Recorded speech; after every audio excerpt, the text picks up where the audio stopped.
तो बच्चों फाइनली अपन ने देख लिया था कि अपने पी पॉइंट पर जो पोटेंशियल आया था वो कितना आया था, पी बिंदु पर जो विभव आया था वो आया था बच्चों अपना V P minus we infinity बराबर नेगेटिव ऑफ, यानी कि ऋणात्मक आया था। किसके द्वारा किया गया काम? वैद्युत बल के द्वारा किया गया काम। ऋणात्मक आया था कहां से कहां तक? इंफिनिटी से पी तक, और बटे में क्या था सर? Q not. ये था बच्चों अपने पास समीकरण नंबर 3। यहां तक अपन ने फाइनली जो है देख लिया था। ठीक है बच्चों। अच्छा, इसमें बच्चों एक चीज अपन और एड ऑन करेंगे। ठीक है, आप लिखते जाइए। ठीक है, मैं जो है लिखना भूल गया था। वो क्या है कि सामान्यतः तौर पर, कैसे? सामान्यतः हमको पता है कि अनंत पर विभव का मान क्या होता है? शून्य। तो सामान्यतः अनंत पर विभव क्या होता है? सामान्यतः अनंत पर विभव होता है कितना? शून्य। सामान्यतः अनंत पर विभव का मान शून्य होता है। विभव का मान कैसा होता है? शून्य होता है। तो यहां से हम कह सकते हैं कि अनंत पर विभव v at infinity, potential at infinity, अनंत पर विभव का मान कितना हो गया? शून्य। यानी कि ये वाली चीज क्या हो जाएगी? जीरो।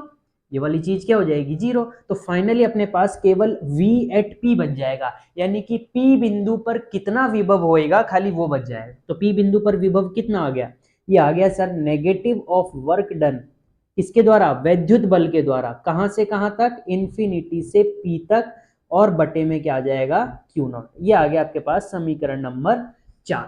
ये आ गया आपके पास समीकरण नंबर 4। अच्छा सर, ठीक है, समीकरण नंबर 4 आ गया है आपके पास। ओके, तो ये आप जो है एक्स्ट्रा एड ऑन कर लो। फिर मैंने आपको अभी अभी बताया था कि हम जो है अनंत से पी तक ना जाकर के, ठीक है, लास्ट स्लाइड में अनंत से पी तक ना जाकर के हम जो है कहां से कहां जाएंगे? हम जो है पी से अनंत जाएंगे। क्यों? क्योंकि कारण मैंने आपको भी बताया था कि वहां पर जो है हमारे पास वैद्युत बल का मान स्पेसिफाई नहीं है, क्योंकि अनंत एक निश्चित राशि नहीं है। तो वहां पर कितना वैद्युत बल होगा ये पता नहीं सकते, कितना वैद्युत बल है ये पता नहीं कर सकते, तो कितना बाह्य बल लगाए ये भी पता नहीं कर पाएंगे। इसलिए बच्चों हमारी मजबूरी हो गई कि हमें उल्टा जाना पड़े।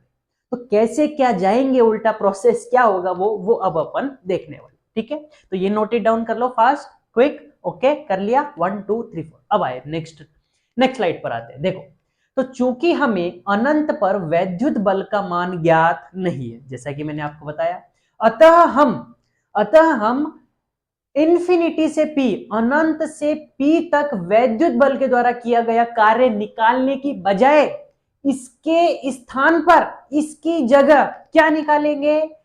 अनंत से पी की बजाय पी से अनंत का मान निकालेंगे। पी से अनंत में किया गया वैद्युत बल के द्वारा किया गया कार्य का मान निकालेंगे। क्यों? क्योंकि अनंत पर वैद्युत बल का मान स्पेसिफाई नहीं, कुछ होगा तो होना तो चाहिए ना शुरुआत करने की। ज्ञात करेंगे। अतः हमें इन दोनों में एक संबंध चाहिए होगा। भाई ऐसे थोड़ा है कि डायरेक्टली इसकी जगह उठा करके ये रख देंगे। अपने अपने अपने डैश की जमीन थोड़ना है, अपने डैश की जागीर थोड़ना है। तो इसलिए अपन चूंकि अपन मर्जी से तो खेल नहीं सकते, तो अपन को बेसिकली एक पर्टिकुलर एक लॉजिकल, इन दोनों के बीच में एक लॉजिकल एक्सप्रेशन चाहिए होगा जहां से हम इसकी जगह ये सब्स्टिट्यूट कर पाए। ऐसे मन में हवाखोरी थोड़ा ना चल रही है कि भाई नहीं मेरे को ये पसंद नहीं आ रहा तो ये रख दूंगा, ऐसे थोड़ा ना हो सकता। तो एक संबंध चाहिए होगा। वो संबंध कहां से आएगा? वो संबंध आएगा यहां से, क्लास 11th के एक कॉन्सेप्ट से। ये कॉन्सेप्ट है बच्चों क्लास 11th का। क्या कहती है क्लास 11th? क्लास 11th में आपने पढ़ा था, जैसा कि हम जानते हैं कि वैद्युत बल एक संरक्षी बल है। अब आप बोलोगे कि हाँ सर हमने पढ़ा तो होगा, क्या पता संरक्षी बल जब हमने पढ़ा था कक्षा 11वीं में, तो उसके उदाहरणों में क्या पता ये लिखा हो सकता है वैद्युत बल। तो बेसिकली ये जो होते हैं ना संरक्षी बल तथा असंरक्षी बल, ये ये इनके किसी बल के गुणों के आधार पर डिफाइन किए जाते हैं। वैद्युत बल के गुण कुछ इस प्रकार है कि उसे संरक्षी बल की श्रेणी में रखा गया।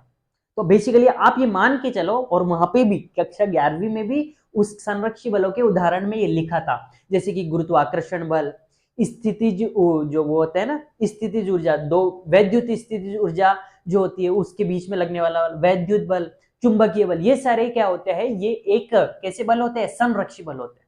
संरक्षी बल ऐसे बल होते हैं जिनके द्वारा किया गया कार्य पथ पर निर्भर नहीं करता। देखो इसमें लिखा भी होगा आगे, देखो ठीक है, पथ पर निर्भर नहीं करता मतलब किसी भी पथ से चल जाओ कार्य समान आएगा, चाहे आप अनंत से पी चल जाओ या फिर वापस से आप पी से अनंत आ जाओ, रास्ता काम एक ही हो रहा है, रास्ता एक ही है, ठीक है।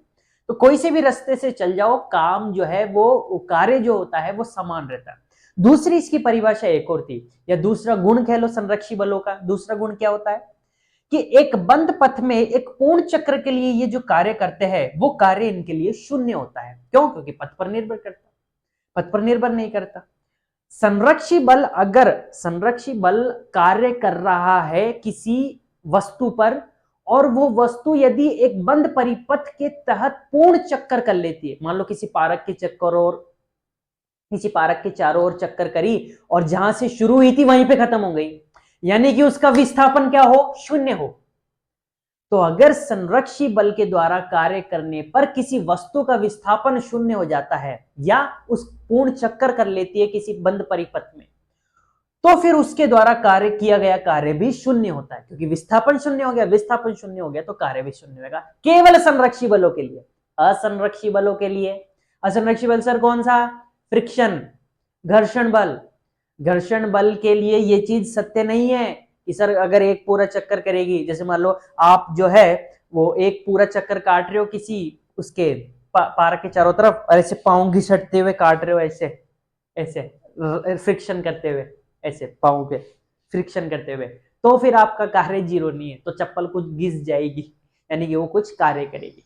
तो घर्षण जैसे बलों के, असंरक्षी बलों के लिए, विस्कस फोर्स हो गया जैसे, ठीक, तो उन बलों के लिए ये चीज सत्य नहीं होती, लेकिन संरक्षी बलों के लिए होती है। और वैद्युत बल कैसा बल है? एक संरक्षी बल है। इसलिए हम कह सकते हैं कि संरक्षी बलों के द्वारा एक बंद पथ में एक पूर्ण चक्र के लिए किया गया कार्य शून्य होता है।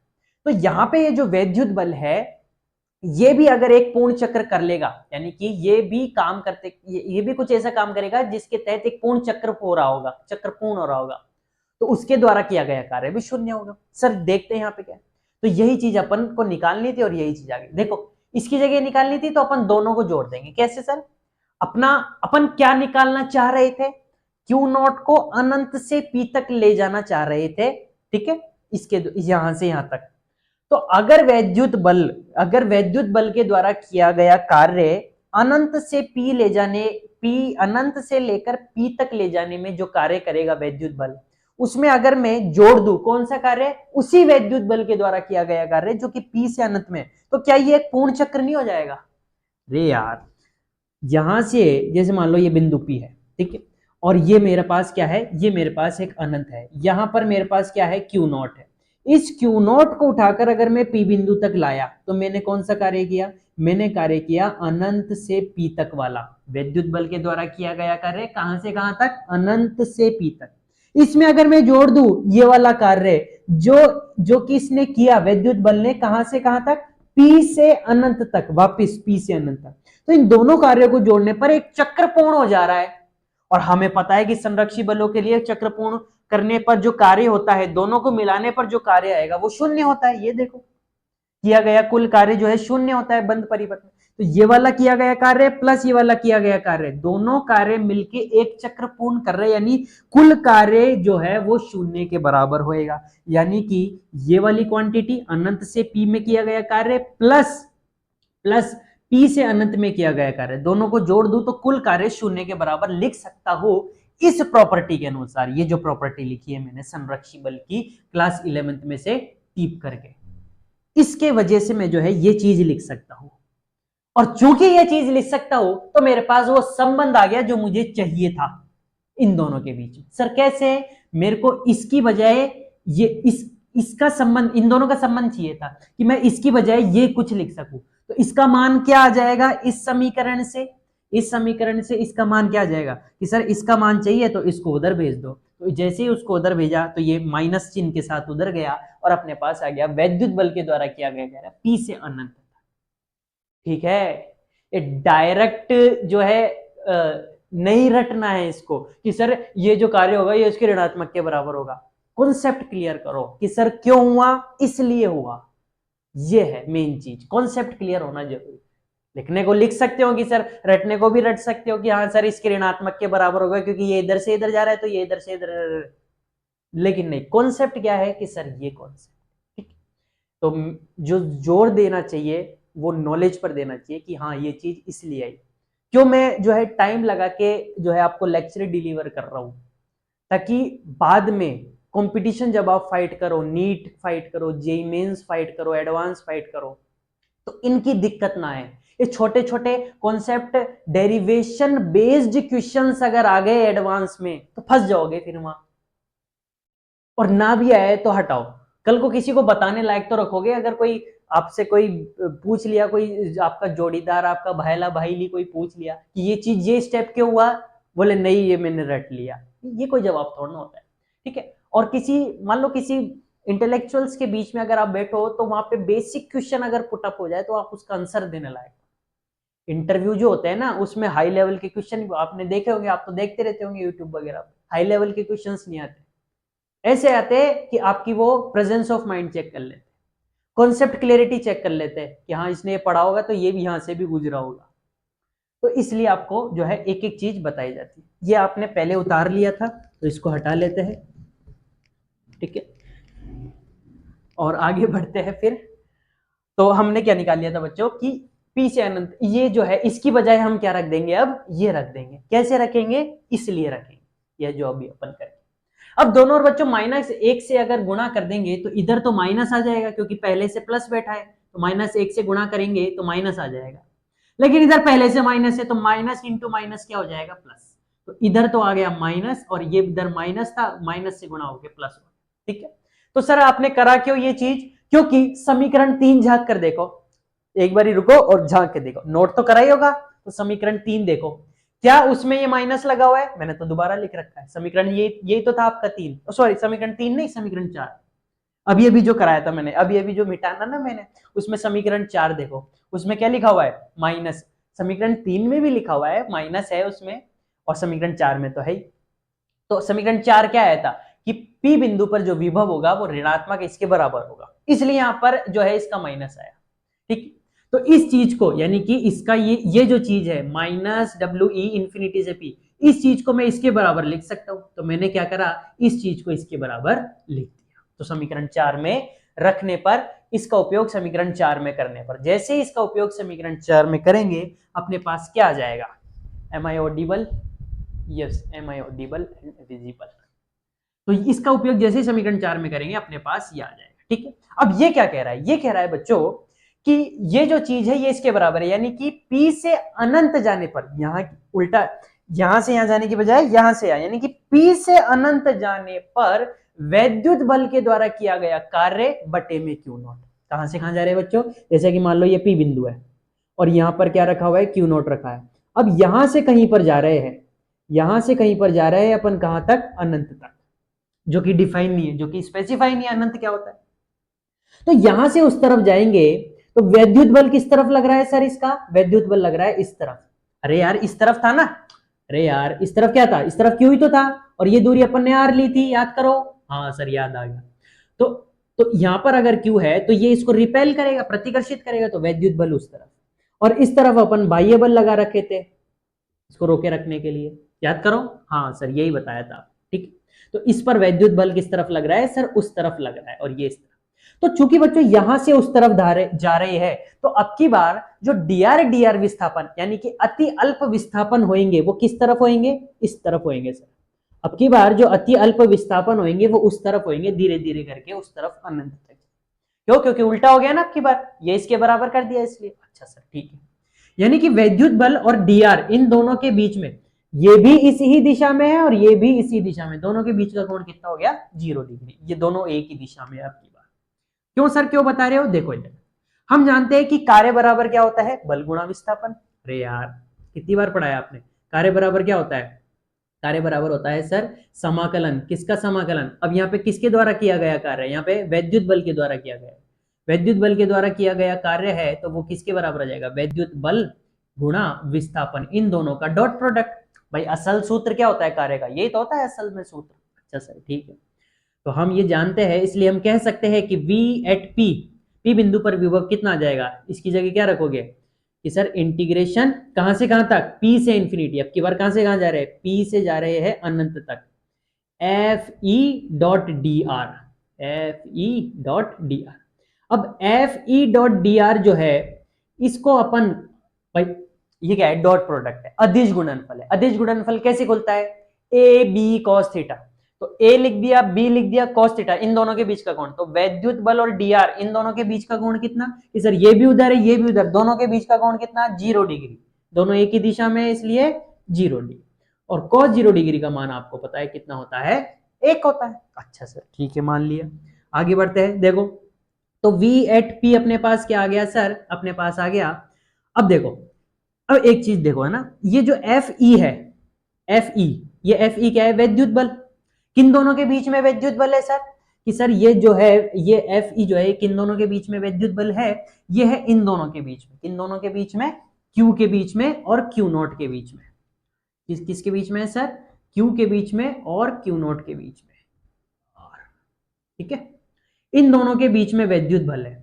तो इन दोनों के बीच में वैद्युत बल कितना है, इन दोनों के बीच में वैद्युत बल है सर के, याद करो दो आवेशों, दो बिंदु आवेशों के मध्य वैद्युत बल का मान, कूलाम बल का मान कितना होता है, के Q1 Q2 बटे आर स्क्वायर।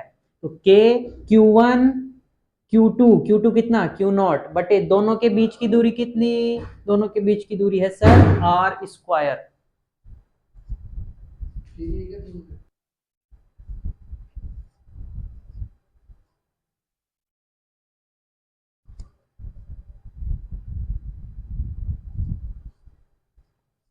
हाँ, तो इन दोनों के बीच में कूलाम के बल के अनुसार क्या क्या, कूलाम बल कितना आ जाएगा, के Q1 Q2 बटे दोनों के बीच की दूरी यानी कि आर का स्क्वायर, ठीक है। अच्छा सर ठीक है समझ गए। तो यहाँ पे अपने पास क्या लिखा था, यहाँ पे अपने पास लिखा था V एट P और दोनों के बीच की यानी कि एफ ई डी आर और कॉस 0 डिग्री। कॉस 0 डिग्री का मान कितना होता है सर, 1 होता है। अच्छा सर ठीक है समझ गए। तो एफ ई का मान कितना होता है सर, के Q1 Q2 बटे आर स्क्वायर। तो कूलाम बल के सूत्र से, कूलाम बल के सूत्र से हम क्या कह सकते हैं, एफ ई का मान ये रख सकते हैं। तो कूलाम बल के सूत्र से हम कहेंगे V एट P बराबर इंटीग्रेशन के Q1 Q2 बटे दोनों के बीच की दूरी का स्क्वायर और dr, कहां से कहां, कि सर P से लेकर अनंत तक, ये देखो ना, P से लेकर अनंत तक, P से लेकर अनंत तक। और देखो अगर बच्चों ध्यान से देखो तो P बिंदु जो है, P बिंदु जो है वो कितनी दूरी पर है, P बिंदु जो है वो R दूरी पर है। तो जब अपन समाकलन करेंगे तो P थोड़ा ना रखेंगे R की जगह, R की जगह तो कुछ मान रखना होगा। तो R की जगह कितना मान रखेंगे, R की जगह इन दोनों के बीच की दूरी का मान रखेंगे जो कि कितनी है R, ठीक है। चाहो तो आगे पटक देंगे, उसमें कोई दिक्कत। अब देखो ये तीनों चीज कांस्टेंट के Q और Q नॉट, क्या इन dr छोटे छोटे विस्थापनों के साथ ये के बदल रहा है, क्यू का मान बदल रहा है, क्यू नॉट का मान बदल रहा है, नहीं। तो ये तीनों चीज कांस्टेंट है और कांस्टेंट चीज जो है वो समाकलन के बाहर आ जाती है। तो ये तीनों चीजें जो है समाकलन के बाहर आ जाएगी। अच्छा सर ठीक है समझ गए। पी से लेकर अनंत तक, कहां से कहां, पी से लेकर अनंत तक। अंदर क्या बच गया सर, 1/r स्क्वायर और dr, ठीक। अब इसका समाकलन क्या होता है बताओ मुझे। तो इसका समाकलन कैसे करेंगे, कि सर इसको पहले तो अपन ऊपर भेजेंगे, इसको पहले तो अपन कहां पे भेजेंगे, इसको पहले तो अपन भेजेंगे सर ऊपर। कैसे सर, कहां पर ऊपर भेजेंगे, ऊपर आकाश में भेजोगे क्या, नहीं सर। इसको जैसे ही ऊपर भेजेंगे तो इसकी जो घात है वो माइनस साइन के साथ रिप्लेस हो जाएगी। ये आपको पता है कि न्यूमरेटर से डिनोमिनेटर और डिनोमिनेटर से न्यूमरेटर में ओड़ा सोड़ा करने पर घात जो है वो ऋणात्मक चिन्ह के साथ बदल जाती है। तो नीचे अगर +2 है तो ऊपर जाएगी तो माइनस, जैसे ही ये पार्टी ऊपर जाएगी -2 बन जाएगी। और इसका समाकलन आपको आता है कैसे सर, तो आपने पढ़ा था बचपन में x की घात n dx का समाकलन, x की घात n dx का समाकलन कितना पढ़ा था, x की पावर n+1 अपॉन n+1। पटक देंगे यहाँ पे तो कितना आ जाएगा बच्चों, ये मेरे को ये जगह काम में लेनी पड़ेगी मजबूरन, तो आप ये उतार लीजिए, ठीक है उतार लिया। 1 2 3 4 देखो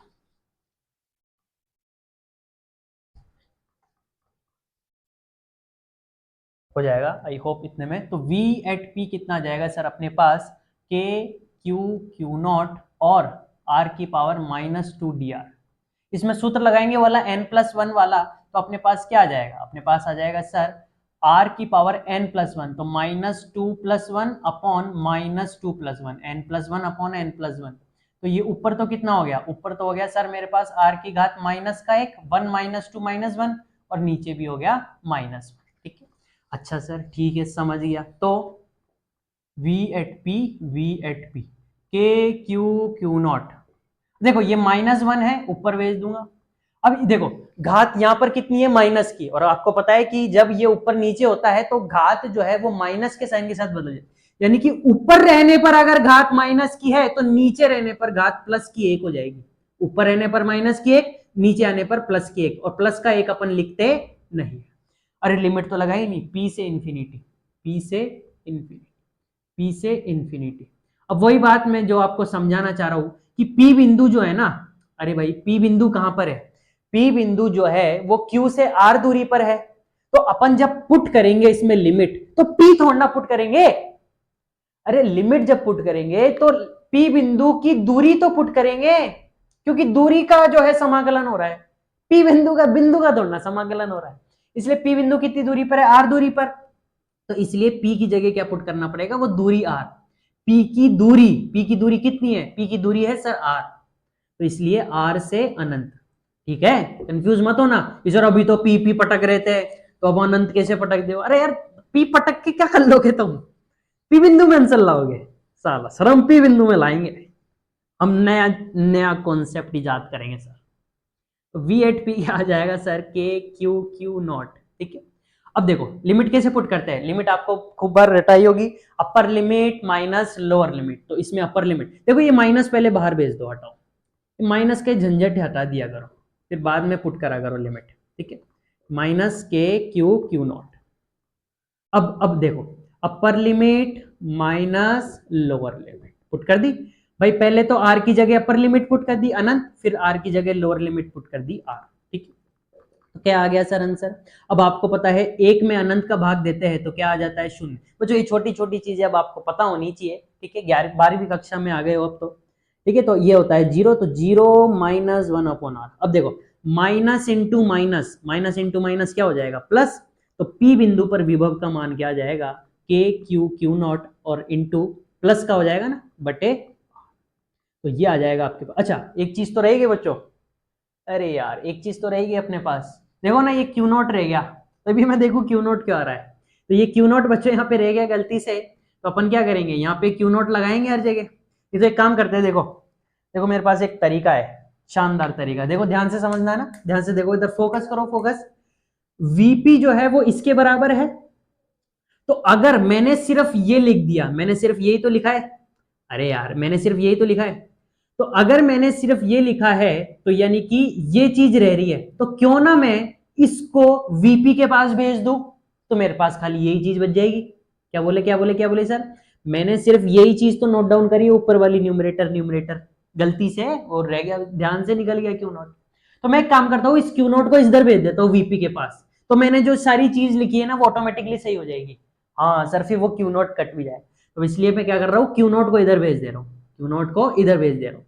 मेरे पास क्या आ जाएगा, ये मेरे पास आ जाएगा ये, अतः Q नॉट VP, हाँ इधर भी आ जाएगा Q नॉट VP, इधर भी आ जाएगा Q नॉट VP, वो गलती से रह गई बच्चों ना, Q नॉट VP।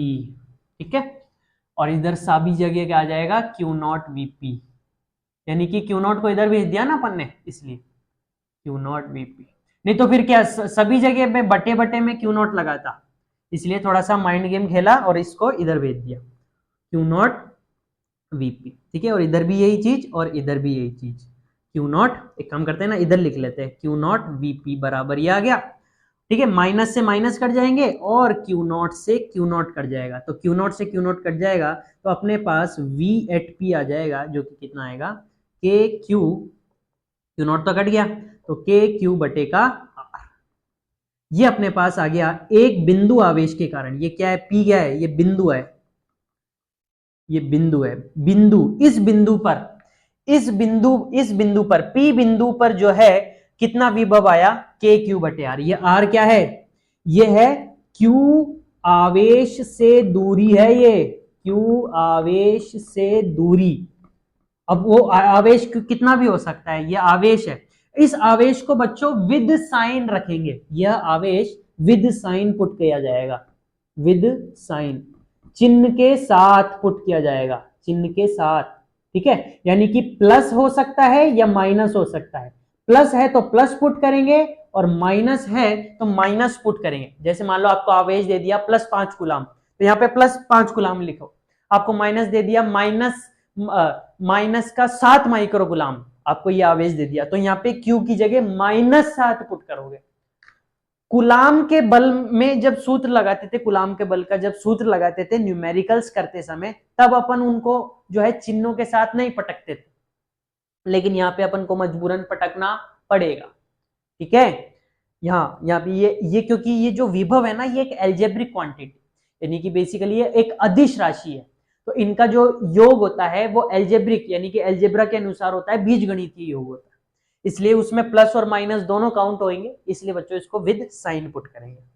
तो ये आ गया बच्चों आपके पास एक बिंदु आवेश के कारण वैद्युत विभव, उससे r दूरी पर विद्युत विभव का मान, ठीक। तो ये इतना छोटा सा फॉर्मूले के लिए इतना बड़ा लेक्चर लेना पड़ा ताकि आपको एक एक कॉन्सेप्ट क्लियर हो, ठीक है। आई होप आपको ये जो है डेरिवेशन क्लियर हुआ होगा। कुछ डाउट हो तो कमेंट बॉक्स में जरूर पूछ लीजिएगा। मिलते हैं नेक्स्ट लेक्चर में, तब तक के लिए स्वस्थ रहिए, मस्त रहिए और अपनी पढ़ाई में व्यस्त रहिए।